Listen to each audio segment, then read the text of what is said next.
Love you guys.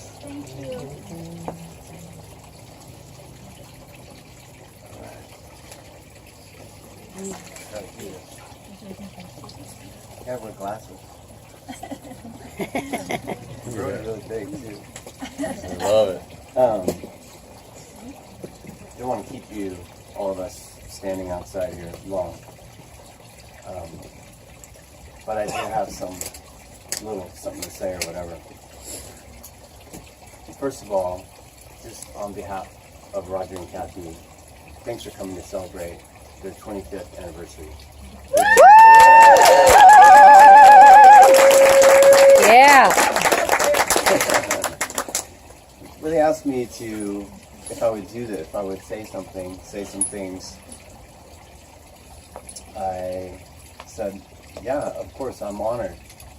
But then the very next thing I thought was, oh my gosh. You know? So, as I usually do, I just went out to take a walk and think and try to settle my thoughts and just ponder what we're doing right now. And so I called them and I just went over what I already knew, but I just wanted to refresh my mind.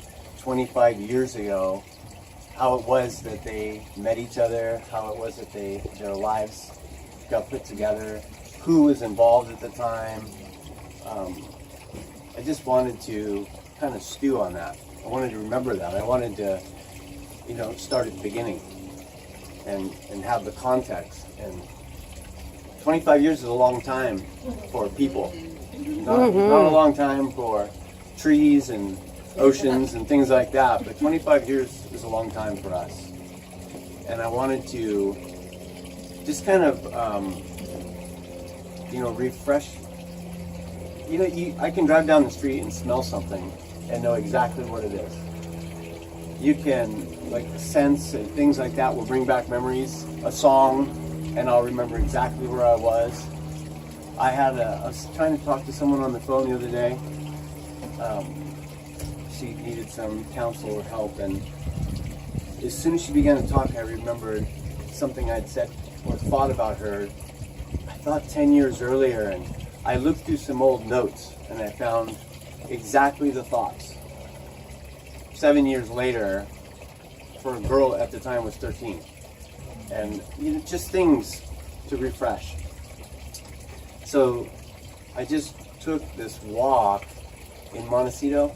There's this really beautiful walk along Butterfly Beach, and you can walk through this alley of flowers and these huge homes and the ocean, and it's just a beautiful spot to think.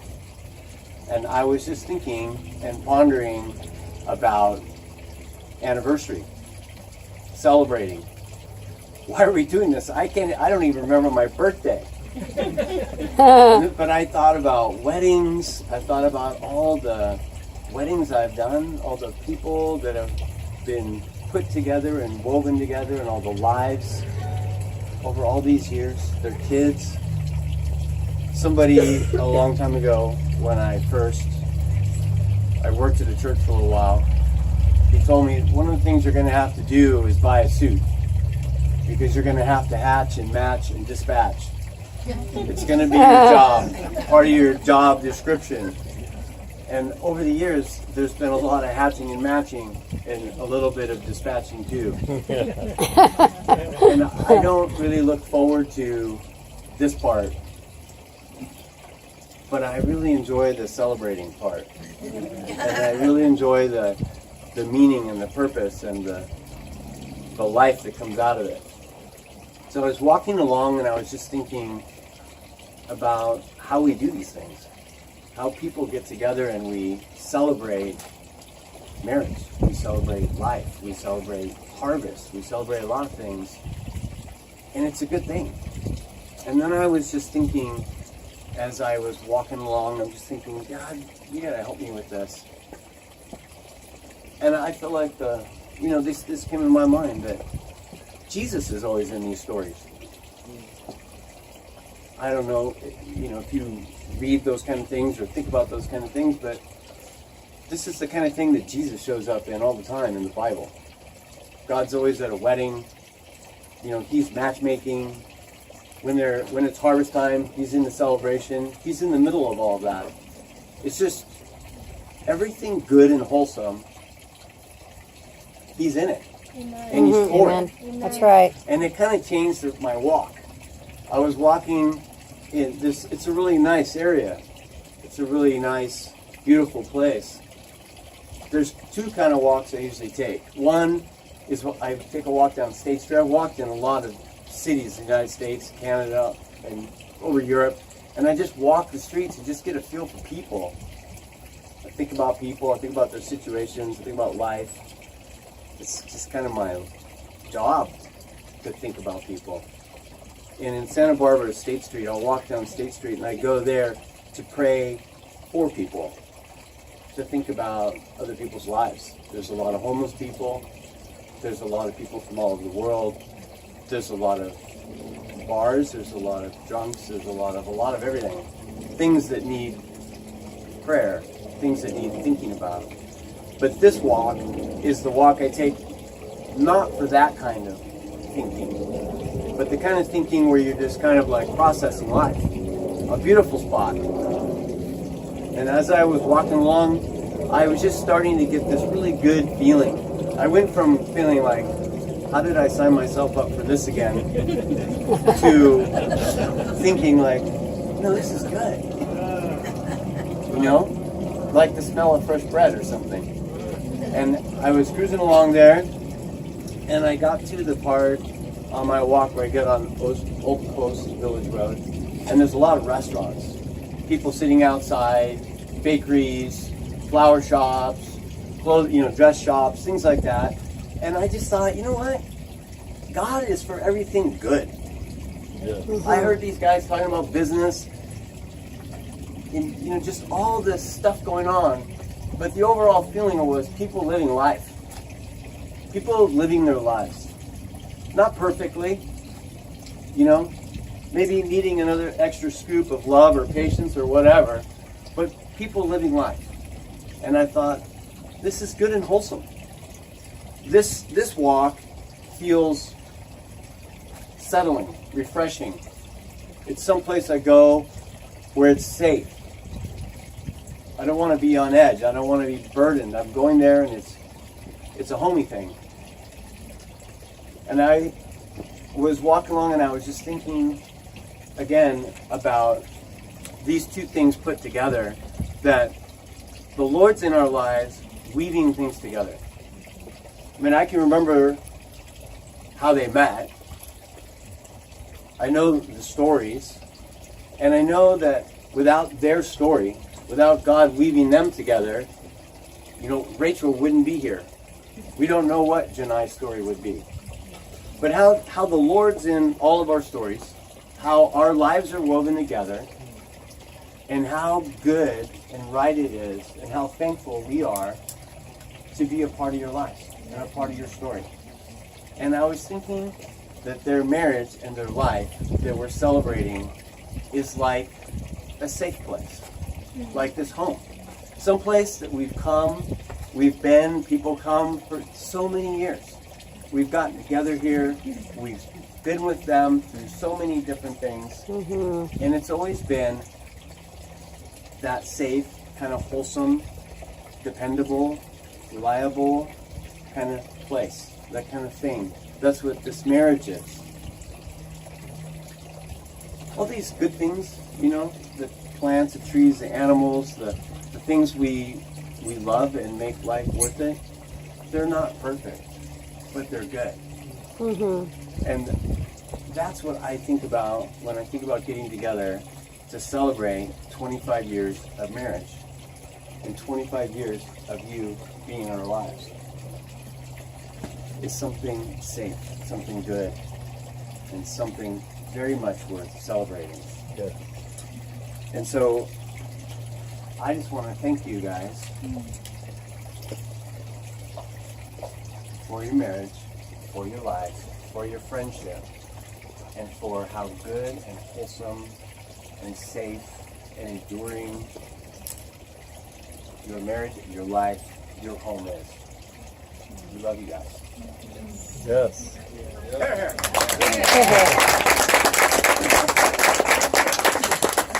can't read this. Okay. It's your time. Those of you that know me know I can lose something walking across the room, so I was glad that I found this.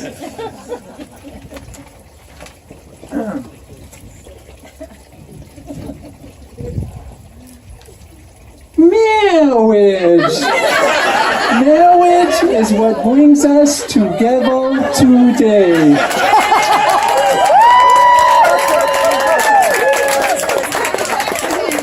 I told him he could put that in as long as I'm his princess bride.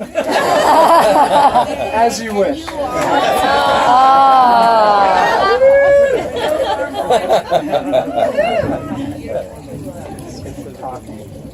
See you at the same time. Catherine Noel Drager, I love you. When we were dating, I let you know I wouldn't tell you I loved you until I was ready to marry you and love you forever. Forever is a long time, but we're a quarter of a century closer now than we were back then. When we were watching our wedding video the other day, it was obvious to me how much we loved each other then.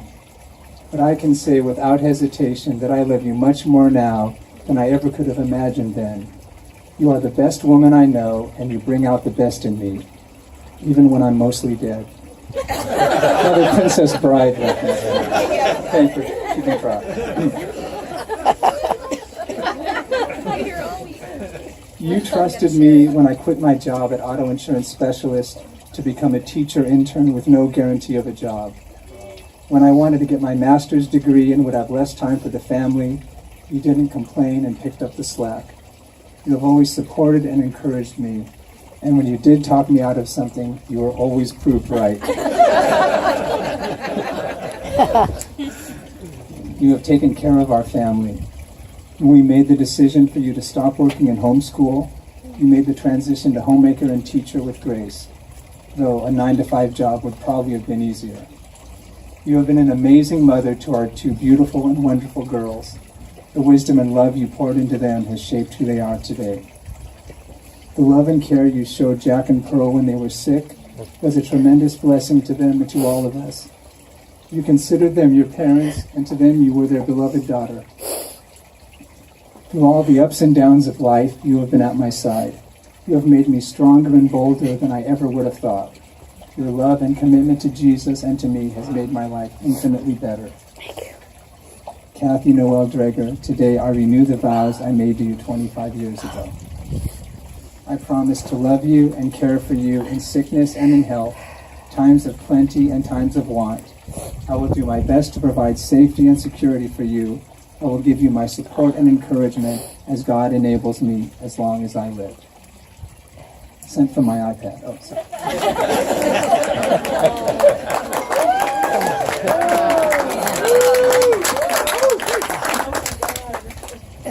Okay.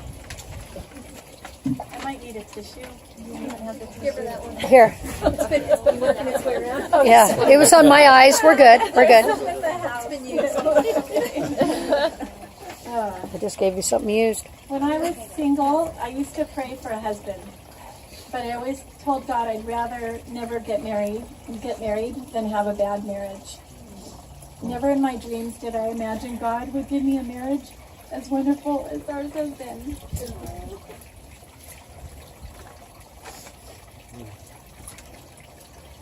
You are the kindest, most gentle, faithful, funny, and genuine person that I've ever known. Roger, you've given me a life, a home, a family, and a future. Sorry.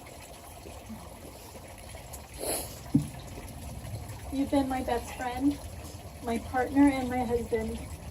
You're a wonderful father, and together we have 2 beautiful daughters who I love. We love so much. Where are you girls? We love you girls. You've taken such good care of us, Thank you for all that you do to support me and the girls. You've always encouraged me and stood beside me. Together, we have loved God and served Him faithfully. And when we were deciding if we should be married all those years ago, you said, I only want to get married if we're better together than we are separate. And I'm confident that we made the right choice. We're definitely better together. I love being by your side. I love that you treat me as your equal in every way. You've never held me back, but only encouraged me to serve God and do whatever He called me to do, even when it was difficult or costly. I love the crazy off the beaten path that God has taken us on, and I love traveling that path with you. I want to grow older with you. I want to enjoy our children and our grandchildren together. I want to follow God with you wherever that takes us. On the day we were married, I made you a promise out of the book of Ruth, and today I reaffirm that promise. Where you go, I will go.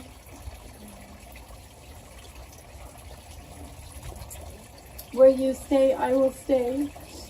Your people will be my people, and your God will be my God. Where you die, I will die, and there I'll be buried. May the Lord deal with me, be it ever so severely, if even death separates you and me. I love you, Roger William Gregor. And as I vowed on our wedding day, I reaffirm my vow to you here in front of our friends and our family. Roger, I promise to love you and to care for you in sickness and in health, in times of plenty and in times of want. I'll do my best to encourage and support you. I'll be your companion in all your endeavors, and I promise to be true to you as long as I live. I love you.